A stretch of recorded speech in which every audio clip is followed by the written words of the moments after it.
여호수아서 9장 1절부터 6절까지 같이 합독하도록 하겠습니다. 시작. 이 일 후에 요단 서쪽 산지와 평지와 레바논 앞 대해 연안에 있는 헷사람과 아모리 사람과 가나안 사람과 브리스 사람과 히윗 사람과 여부수 사람의 모든 왕들이 이 일을 듣고 모여서 일심으로 여호수아와 이스라엘에 맞서서 싸우려 하더라. 기브온 주민들이 여호수아가 여리고와 아이에 행한 일을 듣고 꾀를 내어 사신의 모양을 꾸미되 헤어진 전대와 헤어지고 찢어져서 기운 가죽 포도주 부대를 나귀에 싣고 그 발에는 낡아서 기운 신을 신고 낡은 옷을 입고 다 마르고 곰팡이가 난 떡을 준비하고 그들이 길갈 진영으로 가서 여호수아에게 이르러 그와 이스라엘 사람들에게 이르되 우리는 먼 나라에서 왔나이다. 이제 우리와 조약을 맺읍시다 하니 14절 15절 같이 보겠습니다. 시작. 무리가 그들의 양식을 취하고는 어떻게 할지를 여호와께 묻지 아니하고 여호수아가 곧 그들과 화친하여 그들을 살리리라는 조약을 맺고 회중 족장들이 그들에게 맹세하였더라. 아멘. 오늘 성경에 보면 이스라엘이 이제 여리고성과 아이성을 전멸시켰다는 소식을 들은 이 가나안의 이제 나머지 족속들이 다 모여 연합해서 이스라엘을 대적해서 전쟁을 하려고 모였습니다. 그런데 그 가나안 족속 중에 유독 기브온 사람들은 이스라엘과 전쟁을 하게 되면 여리고성이나 아이성처럼 반드시 멸망당할 것이라고 판단을 해서 이스라엘과 전쟁하는 대신에 꾀를 내었습니다. 그래서 이스라엘과 화친을 맺어서 자신들의 멸망을 피하게 되었습니다. 그리고 이스라엘의 종으로 살게 되었습니다. 그러니까 기브온 사람들은 사실 가나안의 그 아이성에서 남서쪽으로 한 10km 정도 떨어진 어떻게 보면 가까이에 있는 그런 큰 성읍에서 살고 있었던 히 족속 중에 성읍에 살고 있었던 사람들이었습니다. 그런데 마치 가나안 땅에 살고 있는 사람이 아니라 가나안에서 멀리 떨어져 있는 나라에서 살고 있는 사람들인 것처럼 거짓으로 변장을 해서 꾸며서 여호수아를 찾아왔던 것입니다. 그래서 그들은 마치 그 먼 나라에서 찾아온 것처럼 꾸미기 위해서 바짝 마르고 심지어 곰팡이가 핀 그 떡덩어리를 가져왔습니다. 그래서 그리고 낡아서 찢어진 그 포도주를 담는 가죽 부대와 마찬가지로 낡은 옷 그리고 낡고 헤어진 신발을 가져와서 여호수아에게 보여주었습니다. 그러니 이제 여호수아를 의시한 이 이스라엘의 회중의 족장들이 깜빡 속아 넘어갈 수밖에 없었던 것입니다.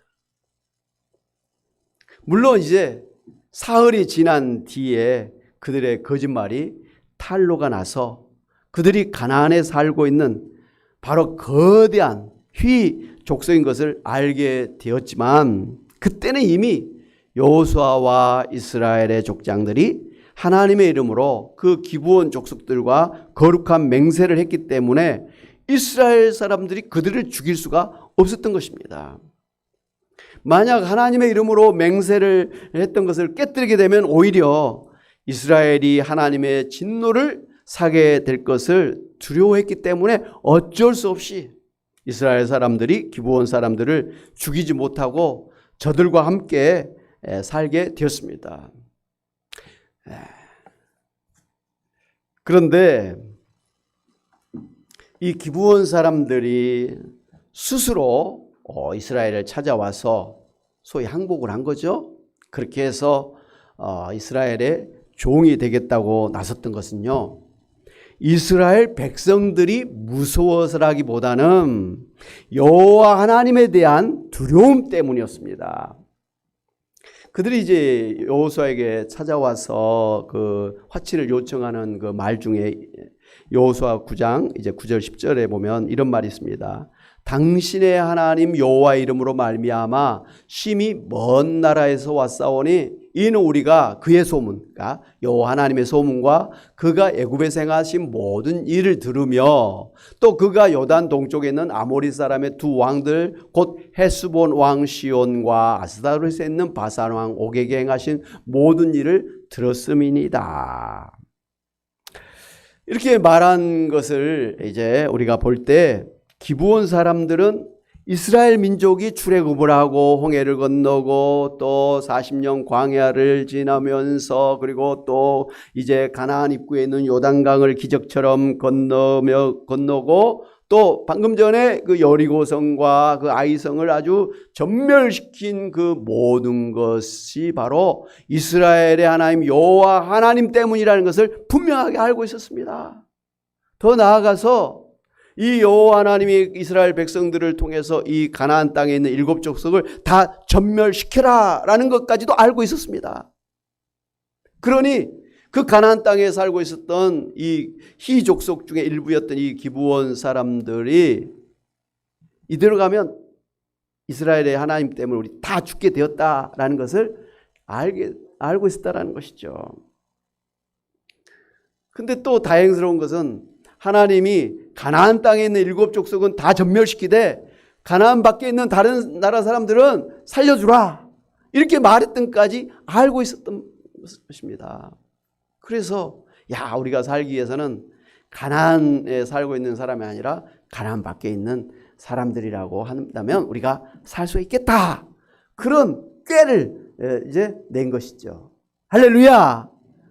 아주 갑박했으면 온 족속이 다 죽을 뻔했는데 꾀를 낸 것 때문에 그들이 살게 되었다라는 것이죠. 그리고 그 이후에 진행된 걸 보면 이 기브온 사람들이 하나님을 섬기는 그 제단에 그 물을 깃고 나무를 패서 불을 피워야 되니까 그런 일들을 하는 그런 성전에서 섬기는 그런 사람들이 된 것을 볼 수가 있습니다. 다윗 때에도 사울 왕 때에도 계속해서 하나님의 일을 섬기는 그러한 이방인들이 됐던 것을 볼 수가 있습니다. 이거 참 이스라엘의 거룩한 레이지파 정도가 돼야 성전을 섬길 거 아닙니까? 그런데 이 사람들은 이런 꾀를 통해서 자기 족속도 살고 심지어 하나님을 섬기는 그러한 영광스러운 거룩한 그러한 삶을 살게 되었던 것을 볼 수가 있습니다. 그런데 비록 기브온 사람들이 이런 정황을 이제 파악을 해서 이스라엘 사람들을 속여서 이렇게 화친 죄악을 맺어서 죽지 않게 되었습니다만은 그런데 하나님은 저들을 죽일 수 있지 않겠습니까? 죽어야만 된다는 것을 아시고 이스라엘 백성들에게 죽여라고 명령하신 하나님이시기 때문에 이스라엘 사람들은 그 꾀에 속아 넘어갔을지라도 하나님은 다 아셨을 거 아니에요. 그래서 이스라엘 사람들이 잘못했다 할지라도 하나님이 이어서 그들을 죽일 수도 있지 않았겠습니까? 그런데 성경을 보니까 하나님께서 이스라엘을 이렇게 속여서 죄악을 맺은 이 기브온 사람들을 죽이지 않고 그대로 하나님을 섬기는 제단의 성전에 그러한 사람들로 살도록 오히려 축복하신 것을 볼 수가 있습니다. 왜 하나님께서는 이 기브온 사람들을 갖다가 죽이지 않고 살려주셨을까요? 왜?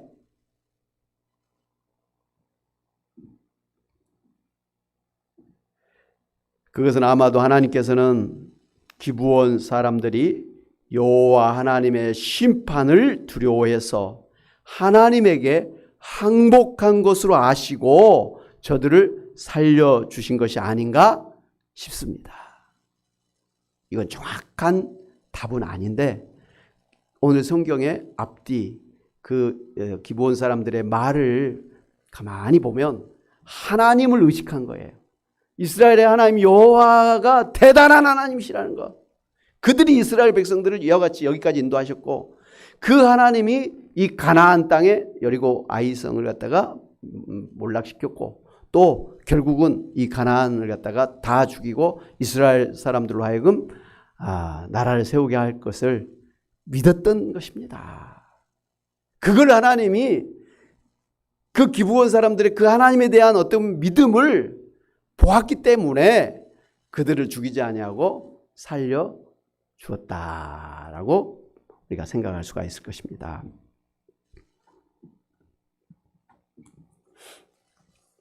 사랑하는 여러분, 기브온 사람들이 여호와 하나님의 심판을 두려워해서 꾀를 내어서 하나님께 항복해서 저들이 죽지 않고 오히려 하나님을 섬기는 하나님의 그 백성들이 되었던 것처럼 마찬가지로 오늘 우리도 하나님께서 이 세상의 죄를 심판하시는 심판주이심을 알고 하나님의 심판을 두려워해서 하나님께 항복하게 되면 하나님의 심판을 받지 않게 되고 하나님과 화평하게 되어서 오히려 하나님을 섬기는 하나님의 백성들이 될 수가 있습니다. 할렐루야! 이것이 오늘 우리를 살리는 꾀요, 지혜라는 말씀입니다. 잠언서 이제 9장 10절에 보면 여호와를 경외하는 것이 지혜의 근본이요 거룩하신 자를 아는 것이 명철이니라 이렇게 말씀하시면서 하나님을 두려워해서 하나님을 경외하는 것이 참된 지혜라 이렇게 말씀을 하고 있습니다. 예수님도 이제 누가복음 14장 27절에서 33절에서 이제 망대를 세우려고 준비를 하고 있던 그런 사람과 또 전쟁을 하려고 준비를 하고 있던 그 왕의 비유의 말씀을 통해서 그러니까 망대를 지으려고 하니까 돈이 없는 거예요. 가만히 계산해 보니까. 그럼 그 망대를 지어야겠습니까? 말아야겠습니까? 어떤 게 지혜롭습니까? 그냥 짓다가 중간에 그만두는 게 지혜입니까? 아예 안 되겠다 싶어서 포기하는 게 지혜입니까? 판단이 안 되시는가? 안 하는 게 지혜라는 거예요.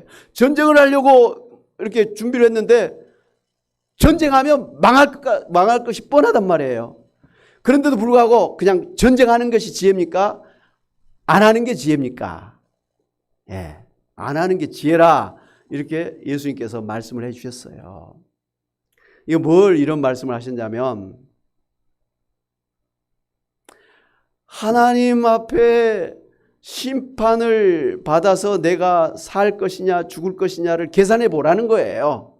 그래서 내가 하나님 앞에 심판을 받아서 죽을 거라고 생각이 되면 차라리 하나님 앞에 항복하라는 거예요.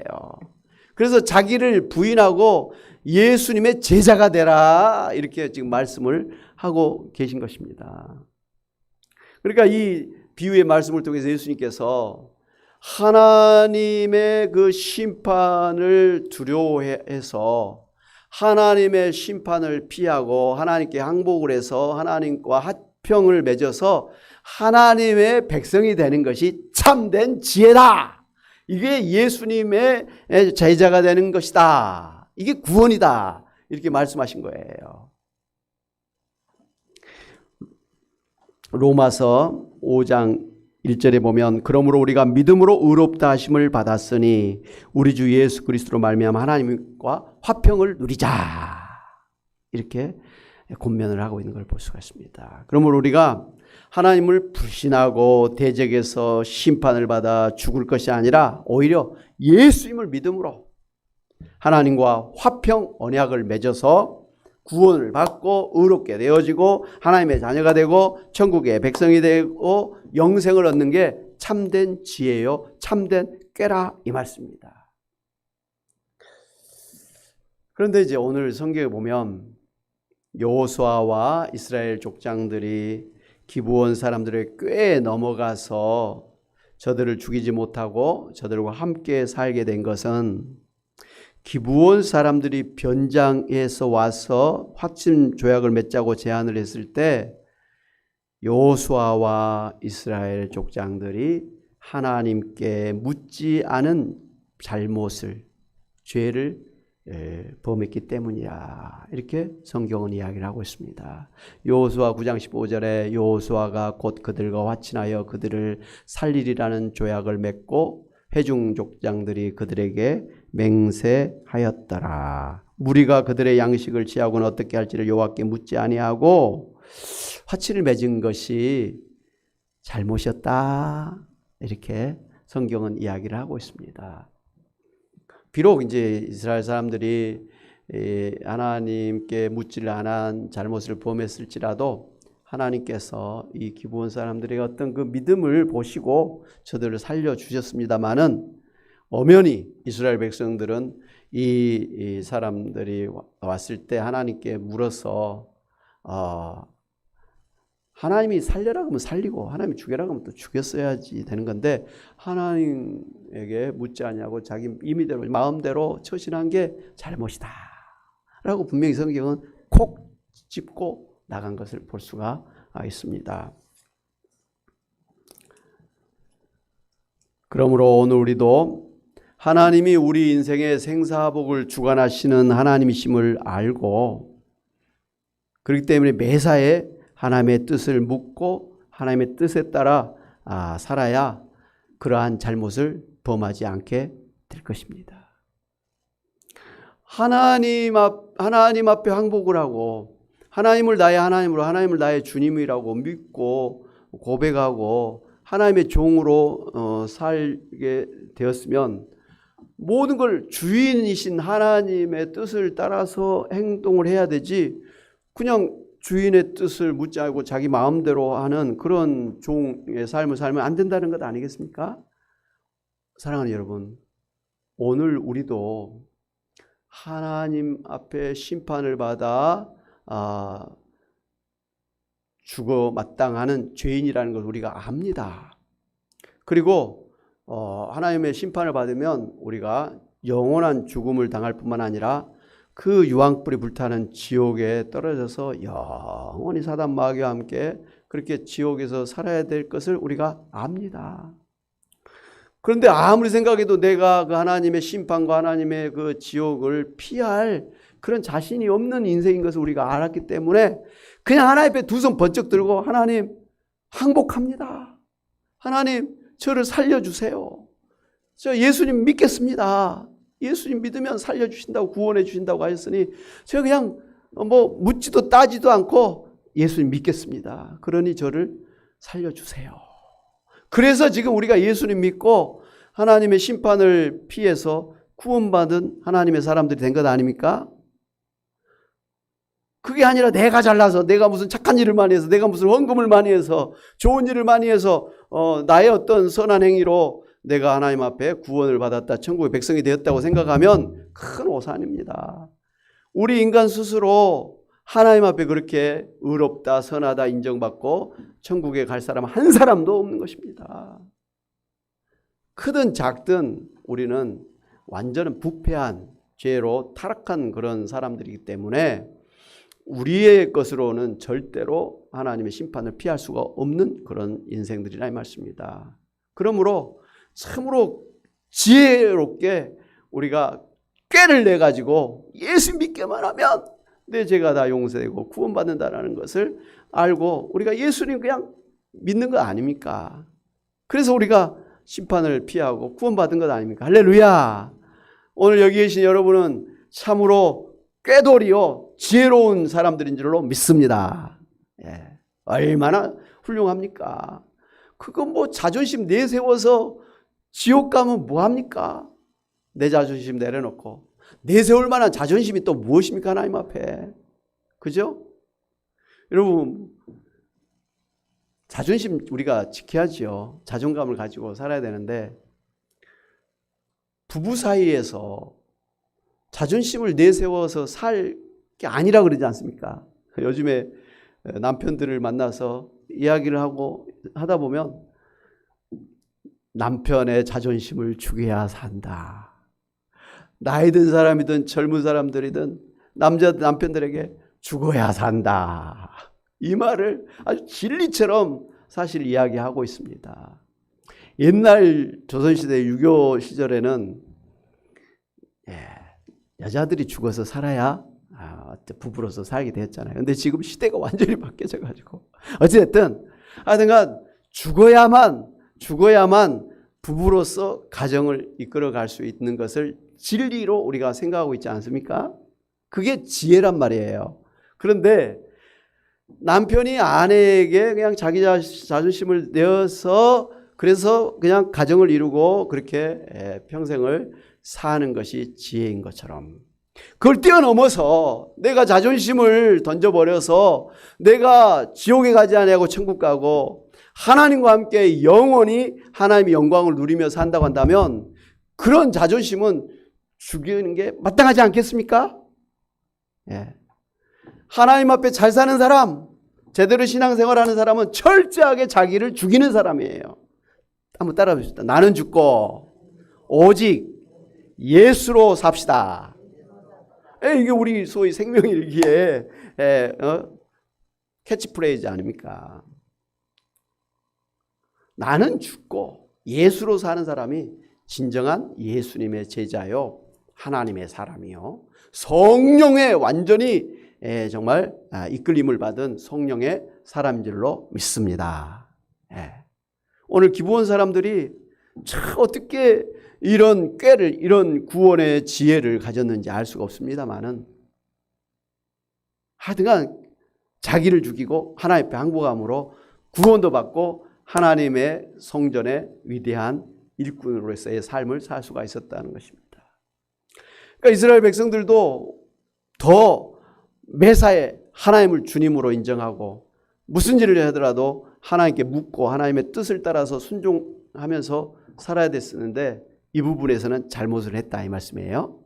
그러므로 오늘 여러분도 철저하게 예수님에게 항복해서 예수님을 나의 주님으로 모시고 예수님을 섬길 뿐만 아니라 매사에 예수님에게 예수님의 뜻을 묻고 예수님의 뜻을 따라 살아가시는, 그래서 진정한 예수님의 제자, 진정한 하나님의 사람들이 다 되심으로 하나님의 축복을, 천국을 누리는 여러분이 다 되시기를 주님의 이름으로 축원합니다. 아멘. 하나님 아버지 감사합니다. 이 시간도 저희들 하나님 앞에 불러주셔서 예배하게 하시니 감사하고, 특별히 이 기부원 사람들의 이 꾀를 통해서 참으로 내 자신을 죽이고 하나님 앞에 항복하는 것이 우리가 사는 것이고, 이것이 천국에 사는 길이고 하나님과 함께 화평을 누리며 사는 지혜로운 삶인 것을 우리가 깨닫게 되었습니다. 이왕 예수님을 믿되 철저하게 정말 내 자신을 부인하고 예수님을 나의 주님으로 믿고 오직 예수님으로 살아가는 저희들 되게 하여 주시옵소서. 감사하고 예수님의 이름으로 기도하옵나이다. 아멘.